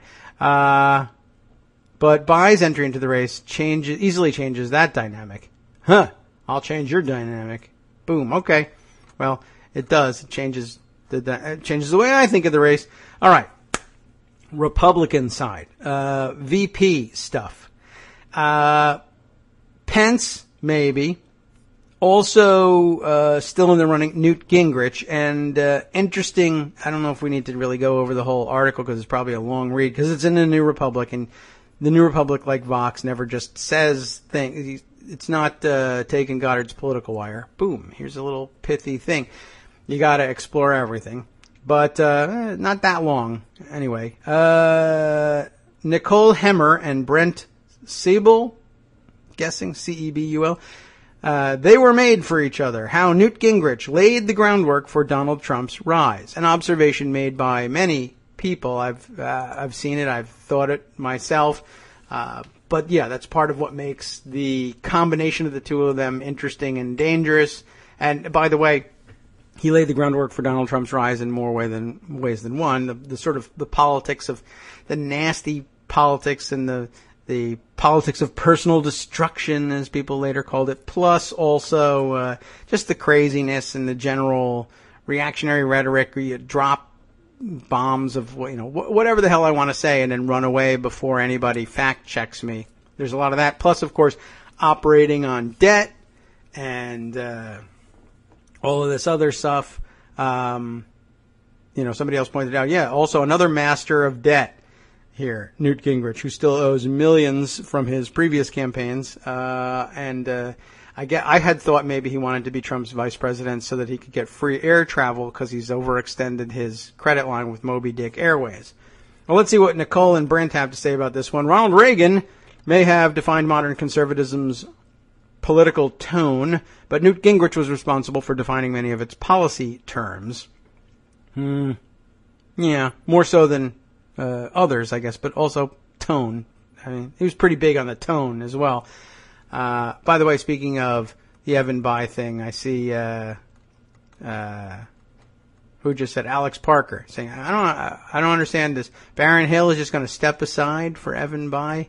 That's where the power of the parties comes in. You could, I wouldn't be able to talk him into just stepping aside, but party leaders who have built trust/coalitions of power, whichever you prefer to respect, might be able to, if not convince him to step aside, then overwhelm his resistance. Anyway, back to this article about Newt and the Donald. The GOP of 2 decades ago was the party of Gingrich, one unified by national themes and ideological coherence and campaigns in a box, and dedicated to 60% issues, which later became, that's funny, the Hastert rule, but Hastert now, since he's in prison, we're back to calling it 60% issues. That is to say, non-divisive policy items that had at least that support with voters. Really, it was among the Republican conference that they were more concerned with. Voters, too, if they could get it. But anyway, over the past year, Donald Trump has run with the intention of raising that party and upending all those Newtonian rules. He has jettisoned much of the party's conservative policy orthodoxy, replacing it with populist nationalism, and has built his platform on some of the most divisive issues, divisive, some say, so we're even divided about that, in American politics. So, it might seem surprising that the former Speaker of the House of Representatives has become one of Trump's most high-profile foot soldiers and is on the presumptive nominee's short list for vice president. But the two men have far more in common than it would appear. In the 1980s and 1990s, Gingrich developed an obsessive focus on messaging, cultivating a popular vernacular aimed at exploiting and stoking mistrust of Washington. This disruptive and symbolic politics of nihilism are now hallmarks of the Trump campaign, and I would say the Republican Party. Gingrich also urged his fellow Republican representatives to transition from focusing on local issues to national ones, a shift that fostered much of the alienation on which Trump now feeds. In short, Gingrich wrote the slash-and-burn playbook that Trump has employed over the past year, and Gingrich's Republican Revolution created the conditions and political mood that allowed Trump to succeed. Even before his election to Congress, Professor Gingrich kept a file on, quote, populism in his office at West Georgia College, what a nerd, that contained news clippings describing Americans' loss of faith in government. One headline, Why People Are Mad at Washington. In 1979, he entered the House with a plan to forge a new generation of conservative leadership, but while he presented himself as a devout conservative, he built the platform around more pragmatic concerns.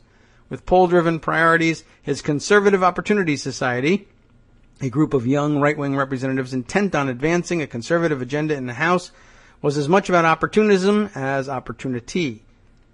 Like Trump, Gingrich reveled in crossing symbolic partisan lines to signal his pragmatic reasonableness. He compared his tax policies to those of John F. Kennedy. He defended the Conservative Opportunity Society by equating it with the New Deal. We believe in the New Deal, he pledged in 1982. Like Trump, exploiting the unmet needs of the GOP's white working class. In the early 1980s, Gingrich spotted holes in the political landscape and offered policies to fill them, supporting tech industry investments, health insurance reforms, and tax simplification over tax cuts. This made him the rare political creature, the undogmatic ideologue. For all this focus on policy, Gingrich believed the real goals to electoral victory and governing success, that is to seizing power, was messaging. Gingrich understood that projecting seriousness about policy was a form of messaging. He organized his messaging efforts through GOPAC, a political action committee he co-founded with Delaware Governor Pete DuPont. I don't know if he co-founded it, but he certainly took it from him. GOPAC, which focused on training local and state politicians, distributed audio-taped speeches and campaign advice to Republican candidates. In one of these, the announcer advises, rule number 1 about debates is always declare victory. He continued, in all of those media opportunities, debates, obligatory news stories, endorsements, advertising, try to get the media to raise your issues by repetition. As a registered Democrat until the late 1980s, who was focused more on real estate than politics, Trump most likely never listened to the GOPAC tapes, but he has mastered their tactics and strategies through another pipeline, really. Thanks to Gingrich's efforts, by the 1990s, Republicans were all singing notes from the same set of music.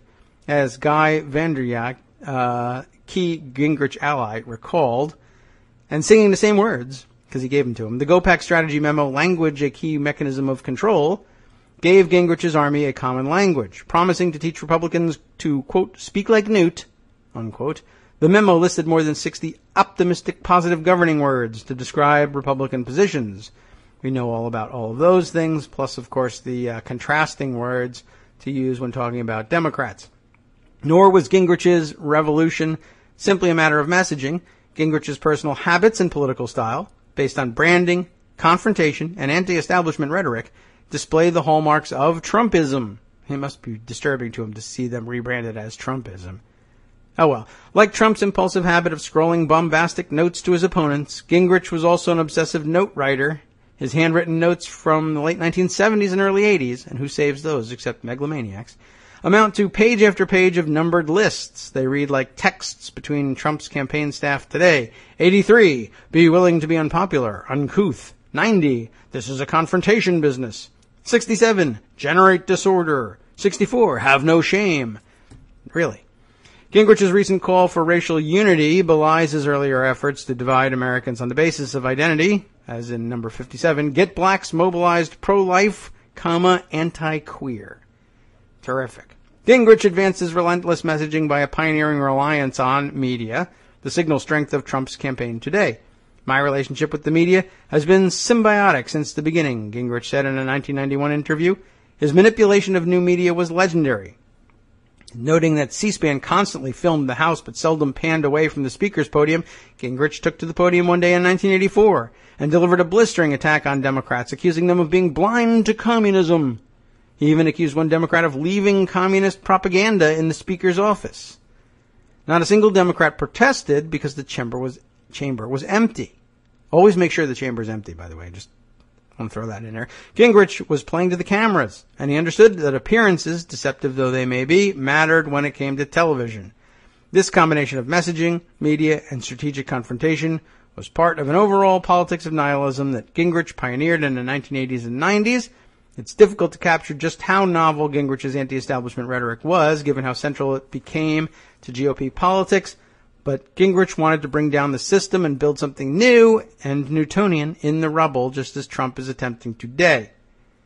Even some of the politicians with Gingrich on the front lines of the revolution had reservations about his bomb throwing. That tactic, too, was a priority on one's list. 1. Bomb-appropriate persons. Really. It says that. In 1994, Dan Coates, who we just mentioned, who served as a representative from Indiana throughout the 1980s, pinpointed the source of their discomfort. Newt's belief that to ultimately succeed, you had to destroy the system so you could rebuild it was kind of scary stuff for some new people coming in, he said. Kind of scary stuff for quote-unquote conservatives, don't you think? Opponents like Democrat Jim Wright, Majority Leader Jim Wright, Speaker of the House Jim Wright, weighed in as well, arguing at heart Newt Gingrich is a nihilist.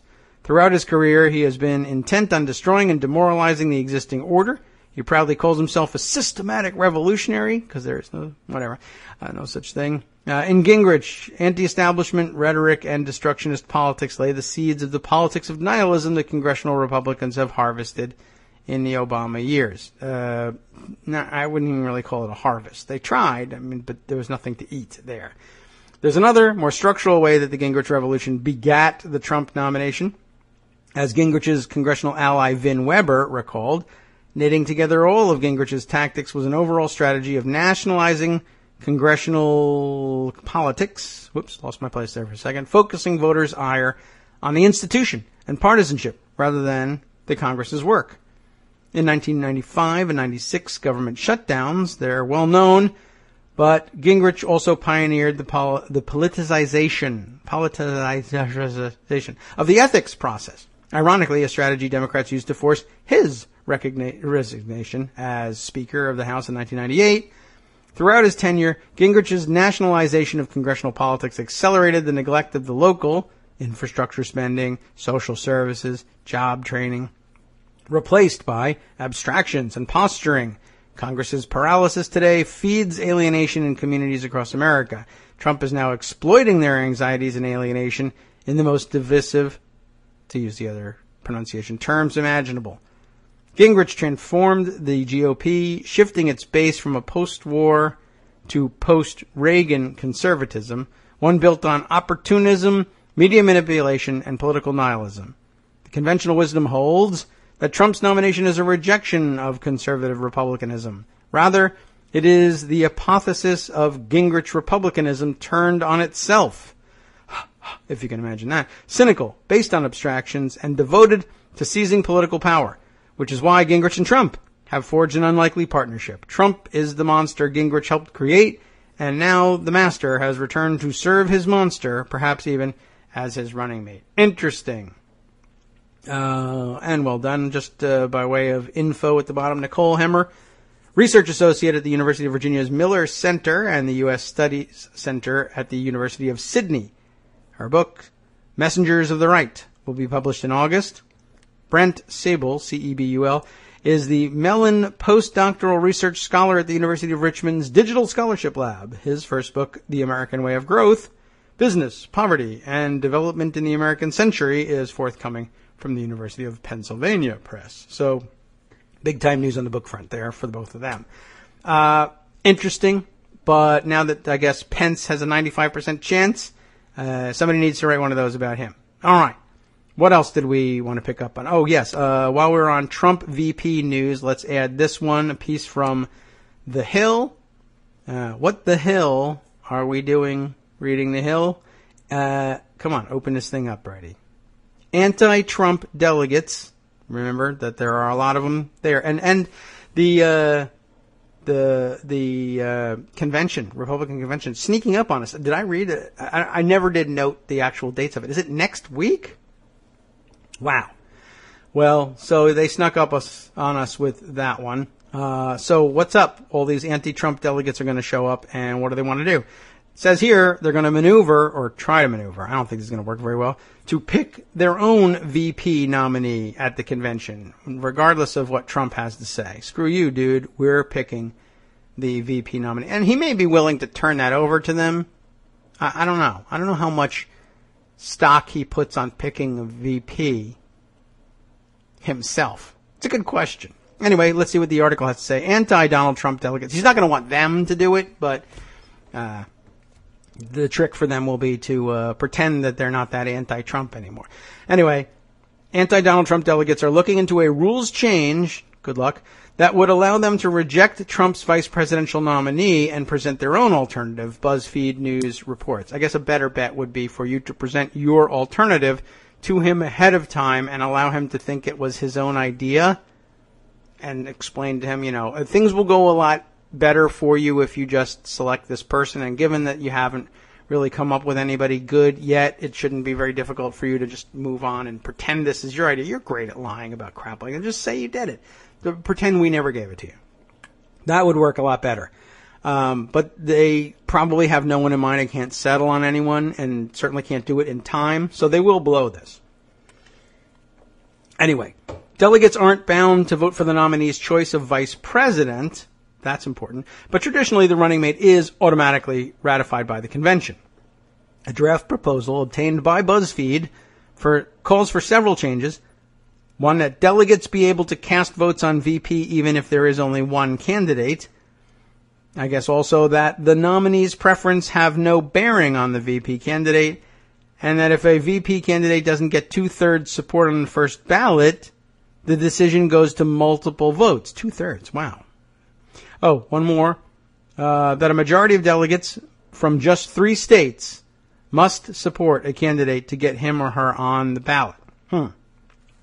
A source with Free the Delegates movement, a group that wants to stop Trump and his likely nomination by advocating that delegates be unbound by the results of their state's primaries, described the proposal as the arranged marriage option. It's a counterweight to Trump, the source said. Not very much, I'm sure. If the grassroots are saying you're going to do this, you're going to do it with our pick. Okay. The change will take the decision-making out of the hands of the RNC and Trump and into the hands of the delegates, the source said. Trump said he will announce his running mate before the convention. Top contenders, Newt Gingrich, Mike Pence, and according to the Washington Post, Lieutenant General Mike Flynn. Snoozer. All right. Anyway, interesting news. We'll see how it works out. If it's done right, it will look like it was his idea. He's definitely one of those guys, the boss, that you got to make him think it was his idea in order to get him to adopt it. Okay, other items to catch up with. There's still Fox News and Gretchen Carlson, and still a little bit of housekeeping on the aftermath of last week. One piece I want to share with you. I thought this was interesting and grounds for some interesting, I don't know just some background thought on what is this really all about, and think about how terrible the situation is. Going back to our Minnesota shooting, and I've not heard where the emphasis belongs in this. Philando, Castile. I see it in writing. He's a hashtag. Been reduced to hashtag because he was killed by the cops. But there you go. But here's the story that really grabbed me.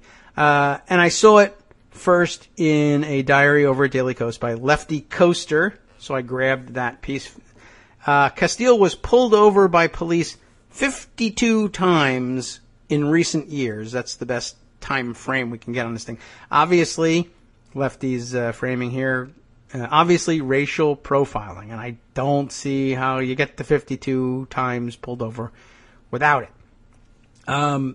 Source of the story in the diary is, I got to kind of pull things up here so I can read where the link goes to. Washington Post story. Carla K. Johnson and Steve Karnowski stopped 52 times by police. Was it racial profiling? Probably. So when Castile, somebody can tell me, is it Philando or Philando?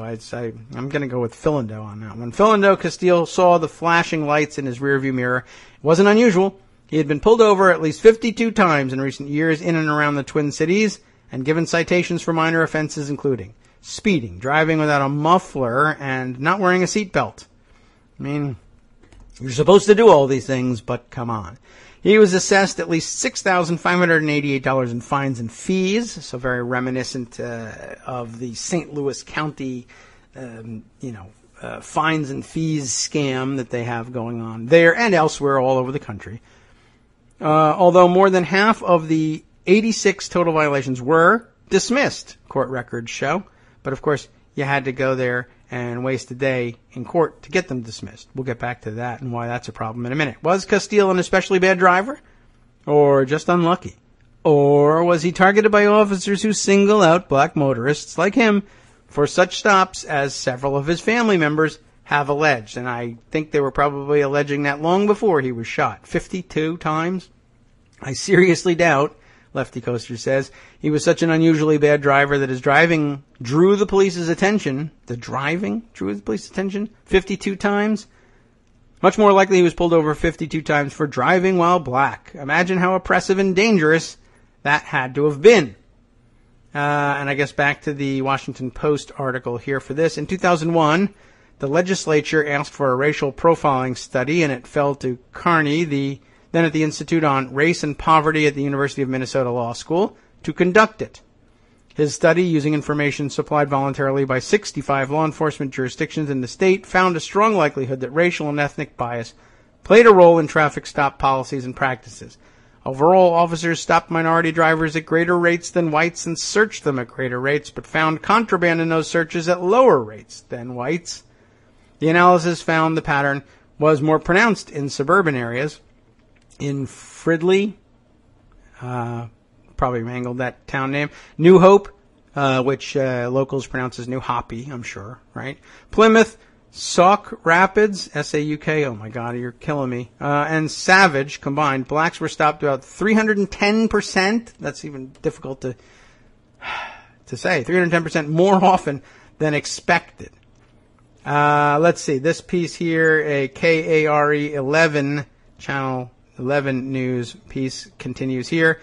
What they call investigatory stops, those are stops where the pretext is that there's something wrong with the vehicle, and there's something wrong with the vehicle so they can stop them because they can, but they really are targeting people, said Charles Samuelson from the American Civil Liberties Union of Minnesota. When it comes to the investigatory stops, statistics show people of color are pulled over at a much higher rate than white people. Racial profiling happens most in the suburbs around the Twin Cities, because anybody who's black in the suburbs is suspicious. They're here to rob us. It has a corrosive effect on the community, said Walter Katz, the independent police auditor of San Jose, California. If you have a system, a law enforcement agency, whose mindset is basically try and stop everyone, and we'll figure out which of those people might have guns or something illegal in their possession or a warrant out for their arrest, then you are treating everybody as a suspect. But of course, you're not treating everybody as a suspect. But even if you were, it would still be bad. Perhaps Philando Castile was lucky to have survived being stopped by police over 50 other times. Then his luck ran out when Officer Geronimo Yanez came up to his driver's window. Black Americans shouldn't have to face a potentially deadly interaction with police on such a regular basis because of the color of their skin. Goes without saying, but it's worth saying, of course, and we're glad that Lefty Coaster did say it. I really found it more of a launching pad into other issues, even absent this shooting and the ridiculous outcome we have from that. Supposing it never comes to that, I was just sort of imagining, as we learned more and more about his background and how he worked in a cafeteria at the local, like one of the Montessori schools, and apparently, well loved by the kids there and staff there. But even if he wasn't, was just thinking of here he is. We knew on Friday that he had a valid permit for his gun.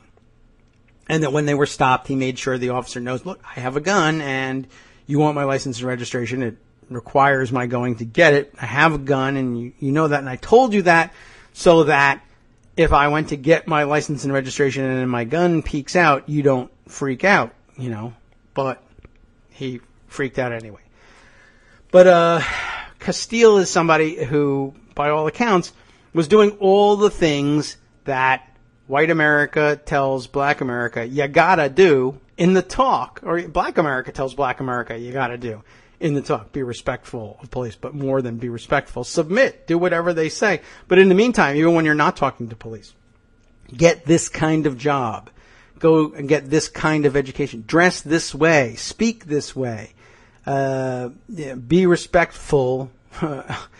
For shorthand for shut up and do what you're told with the police, but also be respectful in the very same sense with bosses, with white people in general. I mean, it's a crappy situation all around. But suppose you go and you do all those things, plus maybe even take white America's advice, maybe because you're trying to, comply with the demands of white America, or maybe you have a very black reason for, that is to say, in the sense of it being your own damn reason for getting and keeping and carrying a gun, not because white America says go do it, but because you as a individual and as a black American say, I want, whatever, to have this gun. But I understand it has to be done the white way.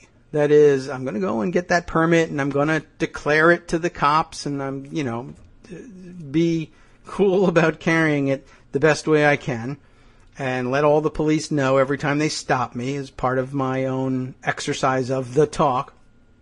But in addition, to get the job and support yourself and dress this way and hold this job and be respectable, the respectability, if not respectability politics, respectability living. And he did all the things, and it didn't matter. Didn't work. Didn't matter, because black equals suspects equal, oh my God, shoot him. And that's the way it was. But even without getting to that, I was just thinking about 52 times being stuck. I mean, I imagine some tremendous number of those was probably on his way to work. The other part on his way back from work, because that's when he's driving in and out of the suburban areas where they do this sort of stuff, I guess. It's where most of the Montessori schools will be found.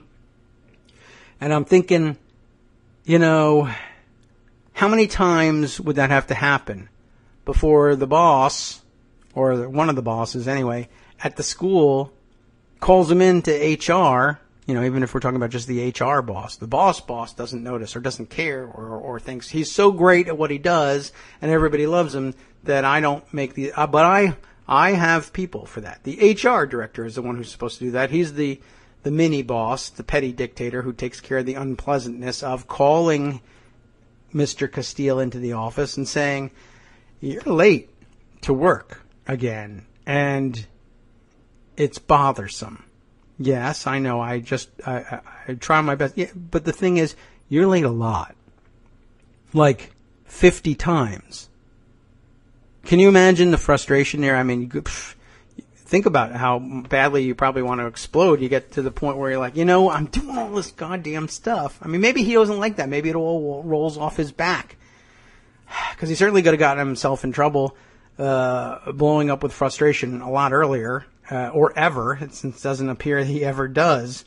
He just gets killed before that ever happens. But imagine the feeling, anyway, of doing all the things that you're supposed to do, and what if your job was in danger? By all accounts, nothing I saw said his job was in danger, which I guess, I don't know whether I just don't have any information, or maybe the Montessori school was such a fantastic organization and run by such progressively minded and fair people that they were like, I know what's going on. Or maybe they just didn't care. They were just like, you do your job well. I don't care if you're late. But it's not really about Castile himself. It's about everybody to whom this would happen. Imagine trying to just keep your own damn job, much less trying to get like a promotion that you would actually be due for having worked there for several years. Look, I'm doing all the stupid things I'm supposed to do, and I got the right kind of job, and I'm trying to work my way up the ladder and make more money to support a family and become more stable in every white sense possible, but also because I'd like to be stable and have a life for my own self. I'm doing all the things I'm supposed to be doing, but guess what? I can't get that promotion, and I can't even hang on to this job because why? You've been late an awful lot. I mean, 50 times. Can you imagine that you're on the bubble? You can't have that promotion. I can't promote you. You're late all the time. Well, I'm late because I'm driving to work and I get stopped for nothing. They keep trying to pin something on me. And by the way, great thing was pointed out. I know the initial excuse was always pretty much recognized to be BS right from the get-go, but the idea of pulling them over for a broken taillight, I see the video here, right? It's broad daylight. How do you know the taillight is out? Taillight's not on in the middle of the day. Are we talking about a cracked taillight lens?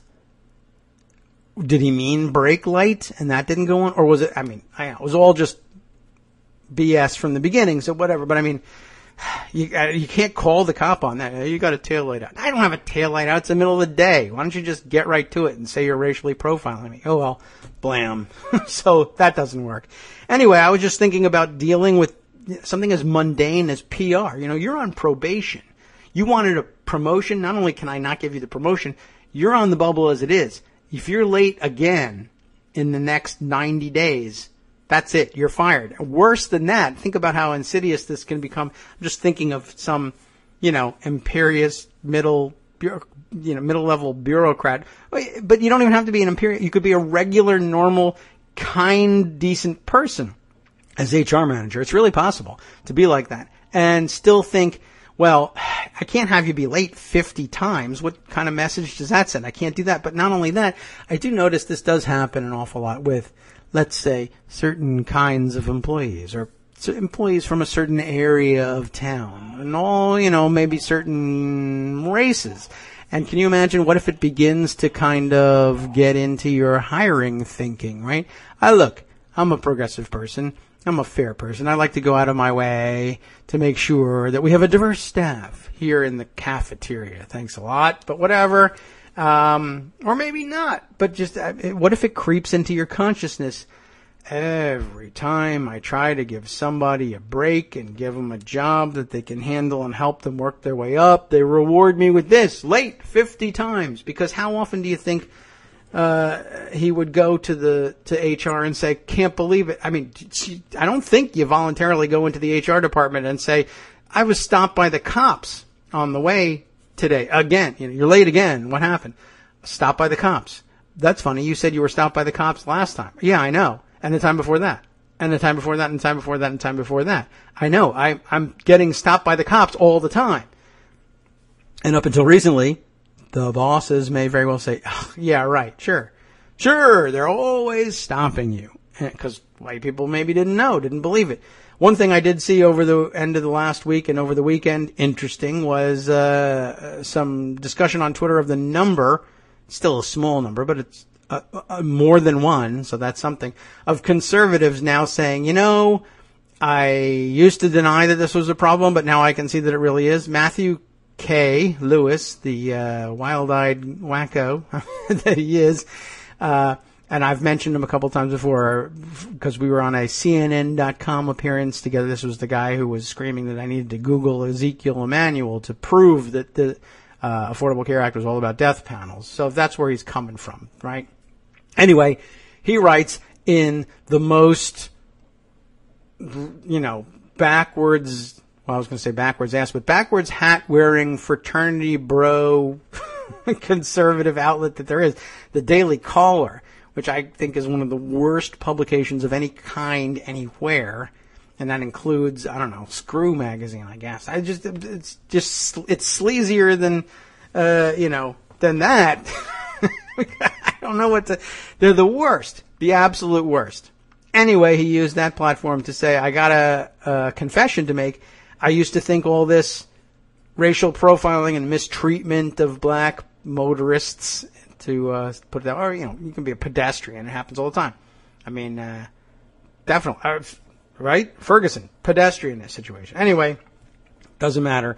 But he says, used to think this was all exaggerated. But before the advent of smartphones, it was easy to dismiss it as exaggerated. But now we see the visual evidence, and I've changed my mind. And I was going to say it took a lot of guts, I guess, to put it in the Daily Caller, but it really doesn't take any guts. But it was a nice thing for him to do. He didn't have to do it. He could certainly have continued to be a bro about it. And I say it was brave because he was probably subject to a lot of bro abuse, but he doesn't care. He probably doesn't read the comments and he just mutes all that stuff. So anyway, it was good to see that people were saying such things.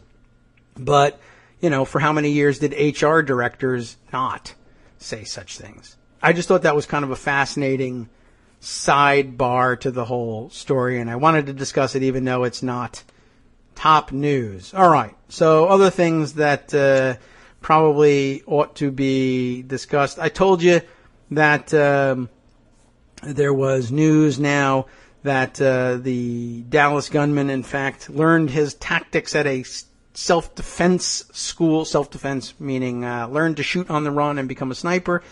We can. I'll show you links on that one in the afternoon post. Thanks to Scott Anderson. Other thing that came up. Raw Story grabbed this one before we shift over to our closing story. Raw Story picked up on this Sarah Burris, former Daily Kos staffer, now writing over at Raw Story. The mayor of Dallas perfectly explains what's wrong with the Texas open carry laws. Just got to get this on the record. Mark Hughes, that was the guy whose picture was circulated when he was carrying his rifle, AR-15, openly during the protest in Dallas and said, ooh, this is a person of interest, right? Mark Hughes was peacefully protesting, the deaths of Philando Castile and Alton Sterling while open carrying his AR-15 in Dallas Thursday night. As it turns out, he was peaceful in that he didn't shoot anybody. But I've never been I never give a whole lot of leeway to people who say, I'm peacefully protesting while white, carrying my gun around protesting against mom's demand, for instance. There's nothing really super peaceful about carrying the gun around, but okay. Some people are more peaceful than others, than shooters, let's say. Anyway, it was his photo the police first posted claiming he was the shooter, not the guy who actually got named in the end and who actually did it.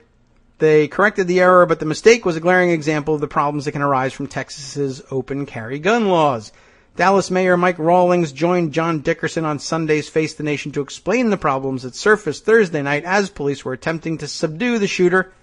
In dealing with the law of gun holding, you can carry a rifle legally, and when you have gunfire going on, you usually go with the person that's got the gun, Rawlings explained, explaining why many people were arrested that night.